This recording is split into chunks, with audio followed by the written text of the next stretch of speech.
Hello दोस्तों, हम आपके लिए ला चुके हैं एक डरावनी कहानी Bhayanagar. Please continue listing.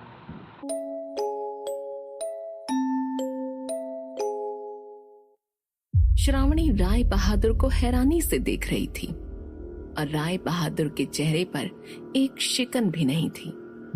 Rai Bahadur ने कितनी आसानी से इतना बड़ा झूठ कह दिया था कि उन्होंने लाल रानी का नाम ही नहीं लिया। श्रावणी के चेहरे के भोले भाले हैरान परेशान भाव देखकर राय बहादुर ने कहा, तुम्हें गलतफहमी हुई है श्रावणी। ना मैं ऐसी किसी औरत को जानता हूँ और ना मैंने तुम्हारे सामने उसका नाम लिया है। तुम परेशान थी, गुस्से में थी, इसलिए हो सकता है कि मैंने कहा कुछ और तुमने सुना कुछ और हो। चलता हूँ। और हाँ, गलती से भी अपने कान में से वो सोने की बाली मत उतारना। जब तक मैं न कहूँ उसे छेड़ना भी मत। ठीक है, नहीं उतारूंगी। राय बहादुर ने आंख भरकर श्रावणी को देखा, वो भी ऐसे कि जैसे वो कह रहे हो कि हाँ, मैं लाल रानी के जिक्र के बारे में सबके सामने सफेद झूठ बोल रहा हूँ, पर तुम कुछ नहीं कर सकती और न ही तुम्हें करना चाहिए। फिर राय बहादुर ने केशव को एक रजवाड़े की तरह प्रणाम किया और योगी अमृत के साथ अपनी गाड़ी में बैठकर मुखिया चंदन लाल की हवेली की तरफ निकल गए। श्रावणी गाड़ी को तब तक जाते हुए देखती रही जब तक वो आंखों से ओझल नहीं हो गई। किसी गहरी सोच में खोई श्रावणी अपने कान में सजी हुई राय बहादुर की बाली को छूते हुए केशव की तरफ मुड़ी। केशव की आंखों में आंसू थे और वो किसी अपराधी की तरह अपनी बेटी के आगे हाथ जोड़े खड़ा था। श्रावणी ने आगे बढ़कर अपने बाबू के हाथ पकड़ लिए और उनके आंसू पोंछे। केशव ने बड़ी ही शर्मिंदगी से अपनी बच्ची की तरफ देखा और कहा, मुझे माफ कर दे लाडो, मुझे माफ कर दे। कभी नहीं सोचा था कि अपनी लाडो को इस तरह किसी अनजान आदमी के पल्ले बांधना पड़ेगा। एक ऐसा आदमी जिसके नाम के सिवा मैं कुछ नहीं जानता, पर कोई और रास्ता नहीं है लाडो। अगर तू इस गांव से ना गई तो ना ये गांव बचेगा ना तू। सबको जिंदा रखने का बस यही एक तरीका है। हो सके तो अपने इस कमजोर बाप को माफ कर देना लाडो। ऐसा मत बोलो बापू। बापू कभी अपनी छोटी सी लाडो से माफी मांगते हैं क्या? गांव वाले जो कर रहे हैं, आपको जो करना पड़ रहा है, राय बहादुर जो करने को तैयार हो गए हैं, उस सबकी जिम्मेदार तो मैं हूं ना बापू। मैं एक श्राप, एक बोझ, एक बला बनकर जन्मी हूँ, तो देर सवेर तो ये घड़ी आनी ही थी ना। आप ज्यादा मत सोचो, अपनी इस बदनसीब बेटी को लाल जोड़े में विदा कर देना बस, और ये प्रार्थना करना कि मेरे गति पा जाए। गत्ते की सब्जी और खाजड़ा खाओगे बापू? मेरा ब्याह हो जाएगा तो आपको ये सब कौन खिलाएगा? बस कर लाडो, बस कर। तेरे बापू का दिल इतना भी मजबूत नहीं है कि बार बार ये याद करे कि उसकी लाडो उसे हमेशा के लिए छोड़कर जाने वाली है। चल, आज हम दोनों मिलकर गट्टे की सब्जी बनाते हैं। चल लाडो। केशव ने अपनी मासूम सी बच्ची के सिर पर हाथ रखा और श्रावणी अपने बापू का हाथ पकड़कर रसोई की तरफ चली गई। पर उसका दिमाग राय बहादुर और राय बहादुर की उससे शादी करने की वजह के आसपास ही मंडरा रहा था। वो बार बार यही सोच रही थी कि राय बहादुर को उन आत्माओं से डर क्यों नहीं लग रहा। वो क्यों जानते बूझते मौत के सामान को ब्याह कर अपने घर ले जा रहे हैं। और सबसे बड़ी बात, वो श्रावणी से की बात क्यों छुपा रहे हैं? लाल रानी की बात को क्यों झुठला रहे हैं? बाली उतारने के लिए क्यों मना कर रहे हैं? ये सब सोचते सोचते श्रावणी केशव के साथ खाना बनाने में जुट गई। पर सिर्फ श्रावणी ही नहीं थी जो राय बहादुर की अजीबोगरीब शख्सियत से परेशान थी। मुखिया चंदन लाल की हवेली में भी यही हवा चल रही थी। मुखिया चंदन लाल, उनका नौकर वसु, गांव के लोग, किन्नरी, गुलाब, पन्ना और दावत पकाने के लिए बुलाई गईं औरतें, सब लोग सुबह हवेली में हुई मारकाट को भूलकर राय बहादुर के बारे में तरह तरह की बातें बना रहे थे। डरी हुई आवाज में उनके बारे में अजीब तरह के अंदाजे लगा रहे थे। और चंदन लाल बस बार बार यही सोच रहा था कि क्या राय बहादुर को ही योगी अमृत ने 10 कोस के जंगल से आवाज लगाई थी? पर ये कैसे हो सकता था? एक आम इंसान के लिए इतनी दूर की आवाज सुनकर पहुंच जाना कैसे मुमकिन है? और राय बहादुर का ये कहना कि श्रावणी के जाते ही उनका बेटा अजर लौट आएगा, ये किसी आम इंसान के शब्द हो ही नहीं सकते थे। और जो बातें चंदन लाल के आस पास हो रही थीं, वो भी इसी डर को हवा दे रही थीं। अब मुखिया जी, अगर योगी अमृत इस हवेली में न रहे तो मैं उस राय बहादुर की सेवा के लिए रात को न रुकूंगा। अरे क्या पता कौन जिन्न या प्रेत है ये आदमी जो हवा में से पैदा होके श्रावणी का पति बनने को आ पहुंचा। वसु सही कह रहा है चंदन लाल जी, श्रावणी को भयगढ़ से निकालने के चक्कर में किसी भूत पिशाच को तो घर में आसरा न दे रहे आप।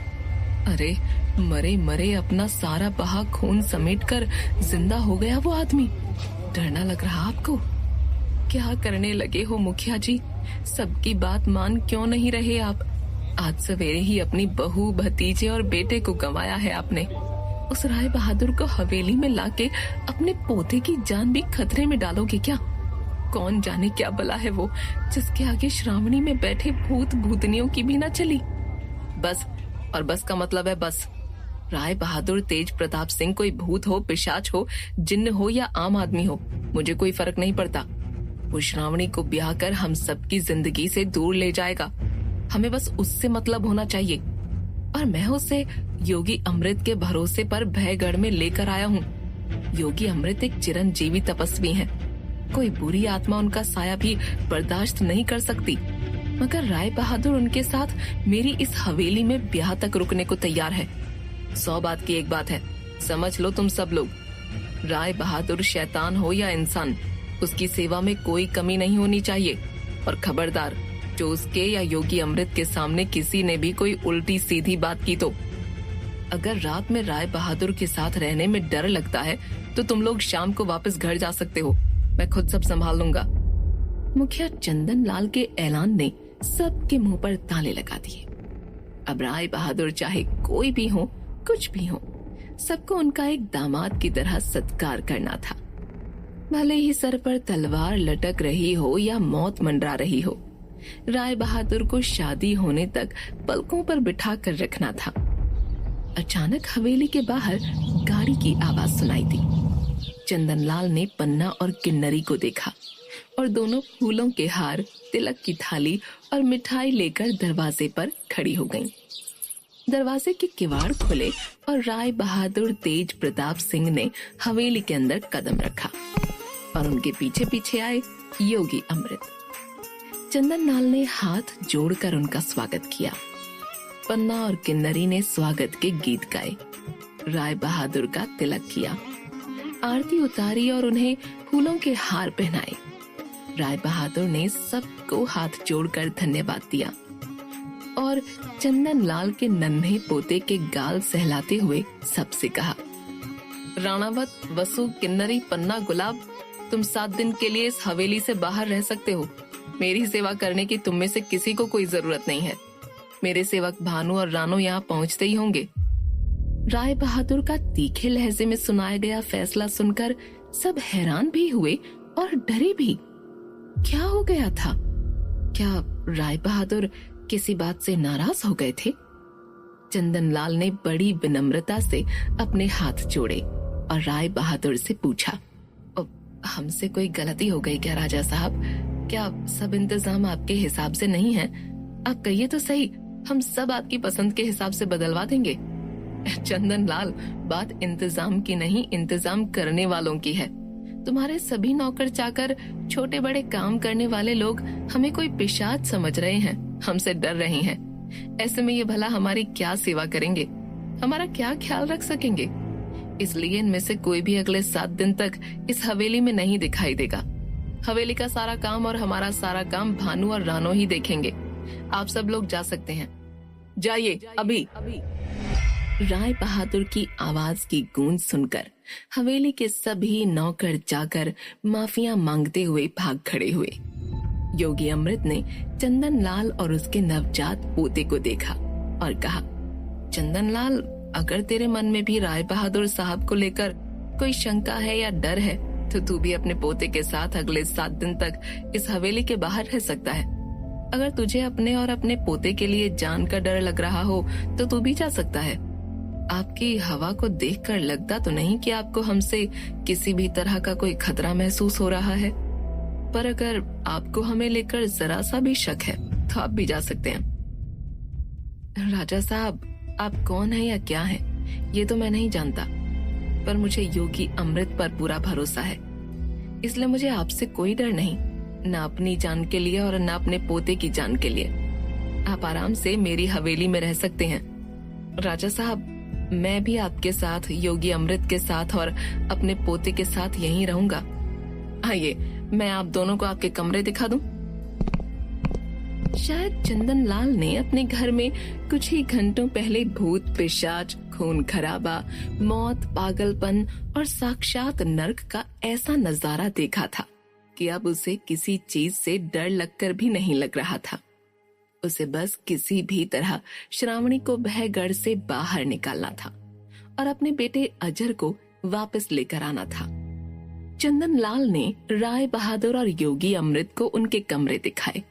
किन्नरी जो खाना बनाकर गई थी वो उनके कमरों में पहुंचाया।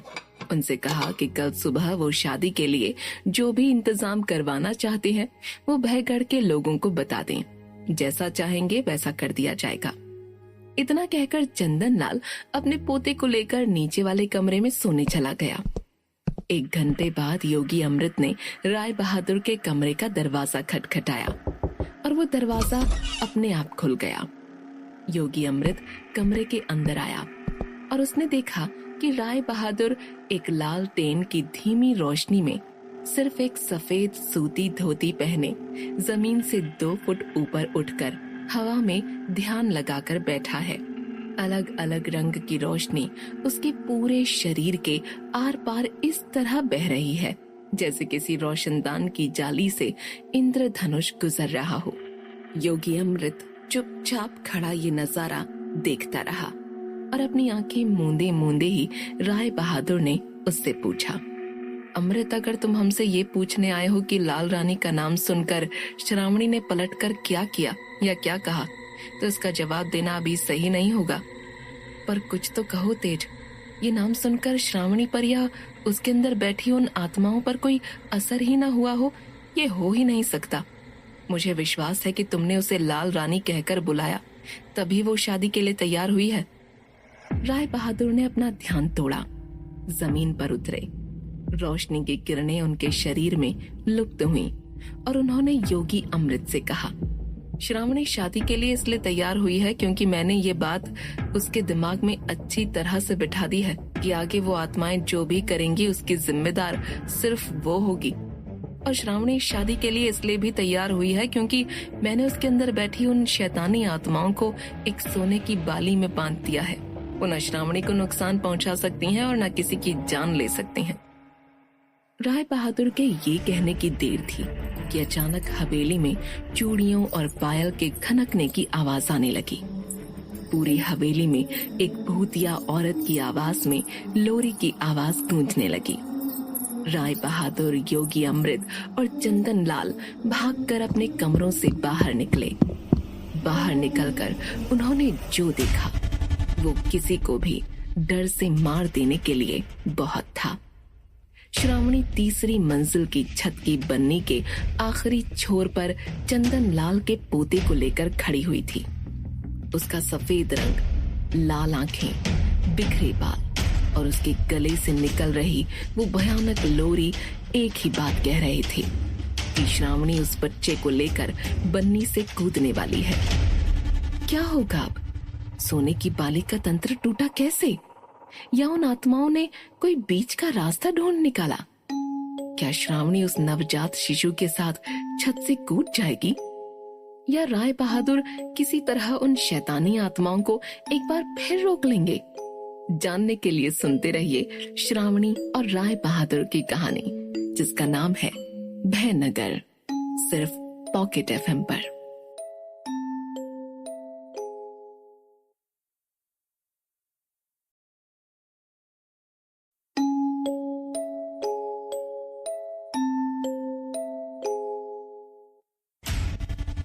श्रावणी उस बच्चे को हाथ में लिए जोर जोर से हंस रही थी। रात के अंधेरे में चांद की रोशनी में सनसनाती हुई सिसकियां भरती हुई हवा में अपने ही अंदर जी रही आत्माओं के काबू में आई श्रावणी मौत का पैगाम लेकर आई थी। और वो मौत थी उस नन्हे से बच्चे की। चंदनलाल चीख रहा था, चिल्ला रहा था, रो रो कर श्रावणी से भीख मांग रहा था कि वो उसके पोते को छोड़ दे। वो भागकर श्रावणी से अपने पोते को वापस छीन लेना चाहता था, मगर योगी अमृत ने उसे पकड़ कर रखा था। वो उससे कह रहे थे कि राय बहादुर पर भरोसा रखो, वो श्रावणी को ऐसा कुछ नहीं करने देंगे। राय बहादुर धीरे धीरे छत की सीढ़ियां चढ़ रहे थे। श्रावणी को ध्यान से देख रहे थे। उसके दाहिने कान में उनकी पहनाई हुई सोने की बाली अब भी थी। इसका मतलब ये था कि वो आत्माएं उस बच्चे को मार नहीं सकती थीं। तो फिर इतनी भयानक भूमिका किस लिए?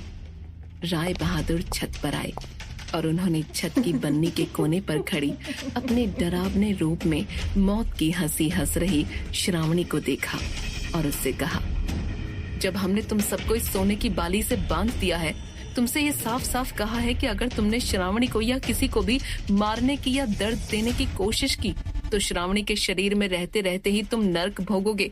तो तुम सबकी हिम्मत कैसे हुई इस बच्चे को हाथ लगाने की? क्या तुम सब भूल गए हो कि हम कौन हैं और क्या कर सकते हैं? राय बहादुर की डरा देने वाली चेतावनी और उनके माथे पर पड़ रहे बल देखकर उन दुष्ट आत्माओं ने हंसना बंद किया। राय बहादुर को श्रावणी की आग उगलती लाल आंखों से घूरा और उस बच्चे को बाएं हाथ में लेकर हवा में लटकाया और चीख कर कहा, हम सब तो 300 साल से जानते हैं राय बहादुर तेज प्रताप सिंह कि तू क्या कर सकता है। हम सब ये भी जानते हैं कि तूने हमारी काली शक्तियों को शादी होने तक इस लड़की के कान में पहनाई हुई सोने की बाली में बांध दिया है। पर इसका मतलब ये नहीं कि हम इस गांव में सब बर्बाद नहीं कर सकते। तू हम सबको बांध सकता है क्योंकि हम श्रावणी के शरीर में है। पर रागिनी, उस चंदन लाल की कुलटा बहू और इस बच्चे की माँ, उसे कैसे रोकेगा तू? तो बस जो हम नहीं कर सकते वो करने के लिए हम उसे बुला लाए। तुम सब इस बच्चे की माँ की आत्मा को बुला लाए? हाँ राय बहादुर साहब, जब माँ इस दुनिया में नहीं रही तो ये अनाथ बच्चा इस दुनिया में रहकर क्या करेगा? बस इसीलिए हम इसकी माँ की आत्मा को मौत के अंधेरों से जगा कर ले आए। अब तू रागिनी को इसे ले जाने से रोक सकता है तो रोक के दिखा। देखते ही देखते श्रावणी के कंधों पर 2 खून से सने हाथ उसकी पीठ से चढ़ते हुए उसके कंधों तक आए।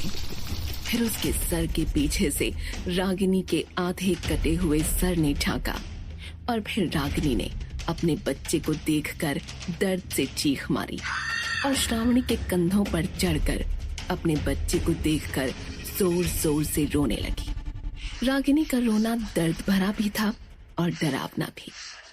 एक आधे कटे सर वाली, उल्टे पैरों वाली, सफेद आंखों वाली, बहते खून से सनी औरत श्रावणी के कंधों पर बैठकर रो रही थी, मातम मना रही थी। उसने श्रावणी के हाथों में अपने रोते हुए बच्चे को देखा और जोर जोर से रोने लगी और कहने लगी, मेरा बेटा, मेरा लाल, मेरा मुन्ना, मैं कैसे रहूंगी इसके बिना? मैं साथ ले जाऊंगी इसे। ला श्रावणी, मेरा मुन्ना मुझे दे, ये मेरे साथ ही रहेगा। हाँ हाँ लाडो, ले जा अपने बच्चे को अपने साथ। अजर ने वापस आके तेरे मुन्ने का भी गला काट देना है और तेरा ससुर न बचा सकेगा तेरे मुन्ने को। तुझे कौन सा बचा लिया उसने? उसके सामने ही तेरे पति ने तेरा गला काट दिया। जा जा लाडो, ले जा अपने लाल को अपने साथ, ले जा। रागिनी, ये अनर्थ न कर बहू, छोड़ दे मुन्ना को। बावरी, तू मर चुकी है पर ये जिंदा है। तू माँ होकर इसे कैसे मार सकती है? छोड़ दे उसे बहू, होश में आ और वापस चली जा। योगी अमृत, कुछ करो, ये बावरी मेरे पोते को साथ ले जाएगी। चंदनलाल, रागिनी की आत्मा श्रावणी के शरीर में बस रही आत्माओं के वश में है। अगर रागिनी को कोई वापस भेज सकता है तो वो ये आत्माएं ही हैं और उन्हें सिर्फ राय बहादुर ही मना सकते हैं। उन्हें सिर्फ राय बहादुर ही मना सकते हैं। चुप कर योगी अमृत, नहीं तो यहीं से छलांग लगाकर तेरे कंधे पर आ बैठूंगा और तेरी गर्दन मरोड़ दूंगा। हम क्यों भेजने लगे रागिनी को वापस? अरे ये कुलटा अपने इस बाप के जने को साथ लेकर जाएगी, तभी तो श्रावणी होश में आकर अपने आप को पापन समझेगी, पगला जाएगी और इस राय बहादुर से शादी नहीं करेगी। तुम सबके ये इरादे कभी पूरे नहीं होंगे। अगर रागिनी अपने बच्चे को मरवा कर साथ ले भी गई तो भी श्रावणी को होश में आने के बाद कुछ याद नहीं रहेगा, हमेशा की तरह। योगी के बच्चे 200 साल का हो चुका है तू, और तुझे इतना भी नहीं पता कि भूत प्रेत सिर्फ भयानक और बेरहम नहीं होते, कपटी भी होते हैं। हम ठीक उसी वक्त श्रावणी का दिमाग आजाद कर देंगे जिस वक्त रागिनी अपने लाल को लेकर जाएगी। तो श्रावणी को कैसे याद नहीं रहेगा कि उसने क्या कर दिया है। चल रागिनी, पकड़ अपना ये पाप का बीज और धरती का बोझ कम कर। राय बहादुर चुपचाप अपने सामने हो रहे इस खौफ और मौत के नाच को देख रहे थे। श्रावणी पर राज कर रही आत्माएं श्रावणी के हाथ से एक घोर पाप करवाने जा रही थी। रागिनी एक अतृप्त आत्मा, एक बच्चे से दूर की गई माँ, मोह में अंधी होकर अपने ही बच्चे की जान लेने पर उतारू थी। अगर राय बहादुर ने कुछ नहीं किया तो न सिर्फ वो मासूम बच्चा मारा जाएगा, श्रावणी के निष्पाप दिमाग में हमेशा के लिए ये नजारा बैठ जाएगा। वो अपना मानसिक संतुलन खो देगी और उसके बाद अगर उसने राय बहादुर से शादी कर भी ली तो जो लक्ष्य वो इस शादी से साधना चाहते हैं वो कभी नहीं हो पाएगा। राय बहादुर के पास सोचने का वक्त नहीं था, पर वो जानते थे कि उन्हें अब क्या करना है। राय बहादुर आगे बढ़े और बन्नी पर चढ़कर श्रावणी और उसके कंधे पर बैठी अपने शिशु को सहलाती और मौत की तरफ ले जाती रागिनी के सामने खड़े हो गए। उन्होंने श्रावणी की आंखों में हंस रही उन 100 आत्माओं को देखा और कहा, ठीक है रागिनी, ले जाओ अपने बेटे को अपने साथ। कैसे लेकर जाओगी? छत से फेंककर इसके नन्हे शरीर के टुकड़े करोगी या उन्हीं हाथों से इसका गला घोंट दोगी जिनसे इसे दूध पिलाया था? बताओ ना रागिनी, हम जानना चाहते हैं कि तुम ऐसे देख सकोगी कि जिस तरह तुम मरने के बाद एक अशांत आत्मा की तरह धरती और आकाश के बीच भटक रही हो, अपने बेटे को अपने हाथों से उस चक्र में कैसे धकेल सकोगी? बेटे के मोह में अंधी होकर तुम ये भूल रही हो कि तुम भी उसके साथ वही करने जा रही हो जो तुम्हारे पति ने तुम्हारे साथ किया था, बेरहमी से मौत के घाट उतारना। राय बहादुर की बात सुनकर रागिनी की सफेद आंखें फटी की फटी रह गईं। उसका आधा कटा सिर ममता के एहसास के मारे कांपने लगा। उसने अपने खून से सने हुए हाथों में रो रहे बेटे को ऐसे देखा कि जैसे उसे अभी अभी होश आया हो, उसकी निद्रा टूटी हो। वो श्रावणी के कंधे से रेंगते हुए नीचे उतर आई और अपने बच्चे को हाथों में उठाकर उसकी नन्ही आंखों में देखने लगी। श्रावणी के अंदर से बोल रही आत्माएं गुस्से से बिलबिला उठी। श्रावणी चीख उठी, क्या सोच रही है रागिनी? बाहर से ले चल इसे अपने साथ। जिंदा दुनिया में ये सिर्फ बदनामी की ठोकर खाएगा, क्योंकि ये नाजायज है। इस राय बहादुर की बातों में आकर पागल मत बन। हम तुझे जीवन मृत्यु के दूसरे कोने से बुलाकर इसलिए नहीं लाए कि तू इस धोखेबाज राय बहादुर की बातों में आ जाए। ये तुझे भटका रहा है, बहुत बड़ा जादूगर है ये। इसके जाल में मत फंस। फेंक दे अपने बच्चे को छत से नीचे और ले जा इसकी आत्मा को अपने साथ। चंदन लाल का रो रो कर बुरा हाल था। वो चिल्ला चिल्ला कर रागिनी से भीख मांग रहा था कि अपने ही हाथों से अपने बेटे को न मारे। वो ये वादा कर रहा था कि वो अपने पोते को पूरे सम्मान और अधिकार के साथ पालेगा। उसे कभी ये पता नहीं लगने देगा कि वो अजर का बेटा नहीं है। योगी अमृत ने चंदनलाल को थामे रखा था, मगर वो आंखें मूंद कर रागिनी को शांत करने के लिए मंत्र पढ़ रहे थे।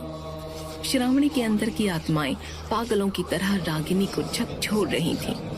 हवा की तेज सनसनाहट में उनकी चीखें रागिनी से बार बार कह रही थीं कि वो अपने बेटे को छत से नीचे फेंक दे।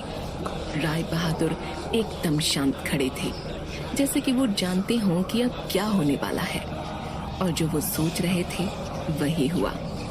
रागिनी के अंदर की मोह और बेचैनी में अंधी हो चुकी माँ चुपचाप बैठ गई और उसकी चेतना, उसका जमीर जागा। उसे एहसास हुआ कि वाकई में वो अपने बेटे के साथ वही करने जा रही है जो उसके साथ हुआ। वो अपने ही बेटे को मौत के घाट उतारने जा रही है। उसके नन्हे से कोमल से शरीर से उसकी अबोध आत्मा को खींचने जा रही है। रागिनी दोष की भावना से भर उठी और उसके अंदर से एक माँ का रोना निकला। उसने तुरंत अपने बच्चे को राय बहादुर को दे दिया और चीख उठी, नहीं नहीं नहीं, ये मैं क्या करने जा रही थी? मैं अपने ही हाथ अपने लाल के खून से कैसे रंग सकती हूँ? उसे साथ ले जाने के लिए उसकी जान कैसे ले सकती हूँ? नहीं, मैं अपने बेटे के साथ वो नहीं कर सकती जो मेरे साथ हुआ। श्रावणी गुस्से और हार के एहसास से एक कर्कश औरत की आवाज में बिलबिलाते हुए, कुलच्छिनी, जीते जी तो तू अपने पति की सगी हुई नहीं और मरने के बाद हमें भी धोखा दे रही है। तुझे हमने तेरे बेटे को साथ ले जाने के लिए बुलाया था, इस राय बहादुर की बातों के जाल में फंसने के लिए नहीं। भटक अब इस हवेली में, हम तो तुझे वापस भेजने से रहे। जीते जी तो मैं पापन थी ही, मगर अब अपने बेटे के खून से अपने हाथ रंग कर मरने के बाद और पाप नहीं करूंगी मैं, और न ही इस हवेली में भटक कर मैं अपने ससुर और अपने बेटे की जिंदगी खराब करूंगी। तुम सब मुझे जहाँ से खींच कर लेकर आए हो, अगर तुम मुझे वहाँ वापस ना भी भेजो तो भी मैं इस हवेली पर अपना साया नहीं पड़ने दूंगी। मैं जा रही हूँ। ये कहते हुए रागिनी ने श्रावणी को अपने रास्ते से हटाने के लिए धक्का दिया और वो छत से कूदकर हवा में गायब हो गई। पर श्रावणी का पांव फिसला और वो बन्नी से गिरने लगी। राय बहादुर चिल्लाए, श्रावणी नहीं! श्रावणी ने किसी तरह बन्नी का छोर पकड़ा और राय बहादुर ने तुरंत बच्चे को चंदनलाल के हाथ में देते हुए श्रावणी का हाथ पकड़ा। श्रावणी के अंदर की आत्माएं गायब हो चुकी थीं और अब वो फिर एक मासूम डरी हुई 18 साल की लड़की थी जो हाथ फिसलने पर अपनी जान गंवा सकती थी। उसने अपनी डरी हुई हरी आंखों से राय बहादुर की तरफ देखा और उनकी मदद के लिए बढ़े हुए हाथ को देखकर ना में अपना सिर हिलाया। अपना हाथ वापस खींच लीजिए तेज, मुझे बचाने की कोशिश मत कीजिए। पागल हो गई हो श्रावणी, मेरा हाथ पकड़ो और ऊपर आओ। मैं नहीं आ रही ऊपर। मुझे पता है कि मैंने फिर से कोई बहुत बड़ी गलती की है। उन आत्माओं ने मुझसे फिर से कोई गलत काम करवाया है और अगर मैं जिंदा रही तो न जाने मैं कौन कौन से पाप कर बैठूं। इसलिए मैं जा रही हूँ। बापू से कहना कि उनकी लाडो छत से गिर गई। मैं हाथ छोड़ रही हूँ तेज। श्रावणी नहीं! क्या नादानी और दुख में लिया गया श्रावणी का ये फैसला वाकई में उसकी जान ले लेगा? क्या राय बहादुर उसकी जान बचा सकेंगे? क्या वो आत्माएं श्रावणी को मरने देंगी? आखिर क्या है राय बहादुर, श्रावणी और लाल रानी का रहस्य, और ये 100 आत्माएं हैं कौन?